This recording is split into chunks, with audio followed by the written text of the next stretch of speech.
In 1879, the first Indian boarding school was opened in Carlisle, Pennsylvania by Richard Henry Pratt. These schools were established to assimilate Native Americans into white society. Pioneered by Pratt, Carlisle was considered a success. Some years after opening the school at Carlisle, he presented a speech advocating the use of boarding schools to educate the native people. A great general has said that the only good Indian is a dead one, and that high sanction of his destruction has been an enormous factor in promoting Indian massacres. In a sense, I agree with the sentiment, but only in this, that all the Indian there is in the race should be dead. Kill the Indian in him, and save the man. We are just now making a great pretense of anxiety to civilize the Indians. The school at Carlisle is an attempt on the part of the government to do this. It says to him that, if he gets his living by the sweat of his brow, and demonstrates to the nation that he's a man, he does more good for his race than the hundreds of his fellows who cling to their tribal communistic surroundings. Indian schools must, of necessity, be for a time, because the Indian cannot speak the language, and he knows nothing of the habits and forces he has to contend with.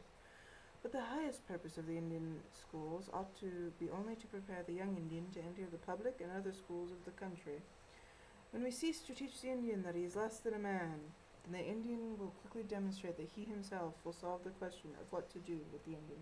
Being forced to attend the schools was a traumatizing ordeal, where the children were often forcibly taken from their homes, forced to give up their cultural identity upon arrival, and put through a series of steps to normalize that. This included everything from cutting their hair, stripping them of tribal dress, and forcing them to choose English names to replace the ones they had. One of the first responsibilities of the school was to hire a barber to cut the children's long hair.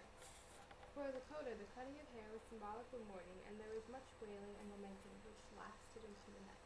One day we had a strange experience. We were all called together by the interpreter and told that we were to have our hair cut off. This was something that would require some thought, so that evening the big boys held a council, and I recall very distinctly that Nakpakesla, or Robert American Horse, made a serious speech.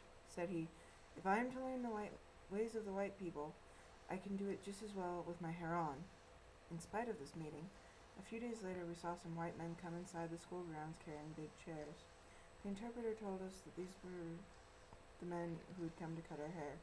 We did not watch to see where the chairs were carried, as it was school time, and we went to our classroom. One of the big boys named Yoslo, or Whistler, was missing. In a short time he came in with his hair cut off. Then they called another boy out, and when he returned he also wore short hair. In this way we were called out one by one. After their hair was cut, baths taken, and their clothes changed, students were instructed in domestic and industrial trades to better speed their assimilation to white society. Life at the schools was difficult and foreign to the children. Schedules were in a strictly regimented military style. Food was substandard if there was any at all, and sickness was rampant in the student body. They were also expected to speak only in English once they had learned it, and were sometimes forced to convert to non-native religions. Resistance was met with swift and often brutal punishment, regardless of the actual severity of the offense. One time I was given enough demerits, so I had to miss 2 movies in a row for speaking my native Lakota language. Missing 2 is bad enough, but this teacher also made me bite down on a large rubber band, and then he stretched the rubber band to its limit and let it snap back against my lips. It was very painful. All of this punishment for speaking my Lakota language. Conditions at this school were terrible. Food and other supplies were not too plentiful. We were underfed, so we were constantly hungry. Clothing was not good, and in the winter months there were epidemics of sickness. Sometimes students died, and the school would close for the rest of the term. It was run in a military fashion, and rules were very strict. A typical day went like this. Early in the morning at 6 o'clock we rose at the sound of bugles. We washed and dressed, and then we lined up in military formation and drilled in the yard. For breakfast, companies formed, and we marched to the dining room, where we all stood at attention with long tables before us. We recited grace aloud, and, after being seated, we proceeded with our meal. My mother spoke of the tools they would use to beat the children. One in particular was called Black Mike. It was described as the black leather whip, with 3 braided strands coming out of the ends of it. The ends of those 3 strands were knotted, large knots. My mother still bears the scars left by these on her body and the tops of her hands.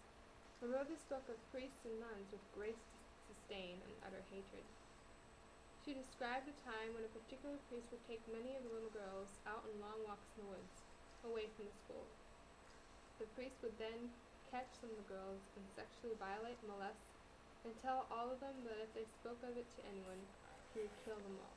As horrific as those examples proved to be, as well as many stories like them, several students managed to focus on other things. There were a few bright spots to some of the children's experiences, regardless of how short-lived said joy was, as some students managed to find small comforts in their new possessions, new clothes and boots issued by the schools. How proud we were with the clothes that had pockets and boots that squeaked. We walked the floor nearly all the night.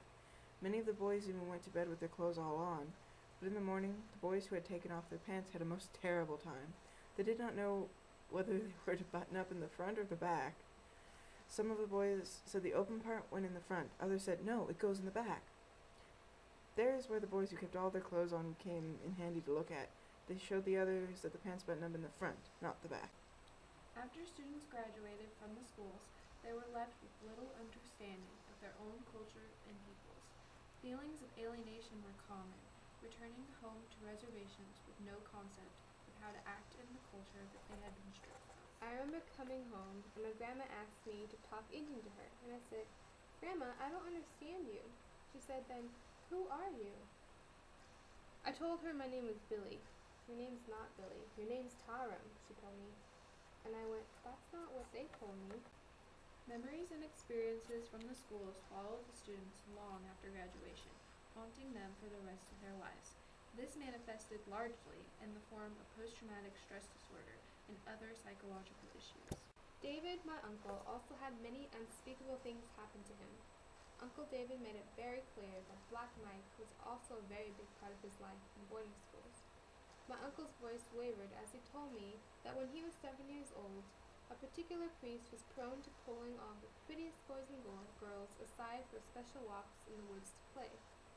The priest took him into the woods and proceeded to molest and sodomize him numerous times over before returning him to the infirmary. Uncle David said that he never told anyone because the priest threatened to kill his friends and his family if he did. This wasn't the last time this happened to him. He was diagnosed with severe PTSD, has undergone extensive counseling, and has terrible nightmares and flashbacks. He is the father of 5 beautiful children and has 8 beautiful grandchildren of whom he watches over like a hawk to ensure what happened to him never happens to them. He also admits that he does not like strangers being around his children at all. Attending the schools had far-reaching consequences upon not only those that attended, but the generations to come. It would go on to affect the style of parenting employed by Native Americans, who became fearful of teaching their culture to their children. A large number of Native American parents then internalized the brutality of the discipline they endured while in the schools and turned it on their children as normal. Every night I cried, and then I'd lie awake and think and think and think. I think to myself, if I ever get married and have children, I'll never teach my children the language or all the Indian things I know. I'll never teach them that. I don't want my children to be treated like they treated me. That's the way I raise my children. You grow up with discipline, but when you grow up and you have families, then what happens? If you're my daughter and we leave your dress out, I'll knock you through that wall. Why? Because I'm taught discipline. The existence of and experiences within Indian boarding schools were hugely significant to Native Americans because, while the schools particularly succeeded in taking away the Native culture, they had unforeseen consequences. These consequences included lifelong effects upon their behavior, such as how they raised their children, to social alienation among their peers. Some graduates of the schools also took advantage of their education to make a difference for their people by reading the treaties presented to their tribes to double-check their ration amounts at the reservation agencies. Eventually, tribes began trying to repair the cultural damage caused by the schools by filling the cultural holes with the elements of other tribes to create the pan-Indian cultural identity. While a full conclusion on the effects of the boarding schools upon the Native Americans cannot be fully drawn, as those who attended the later institutions are still living with the effects, and thus an ongoing study, it is very obvious how initially large the impact of the schools was among the Native American peoples.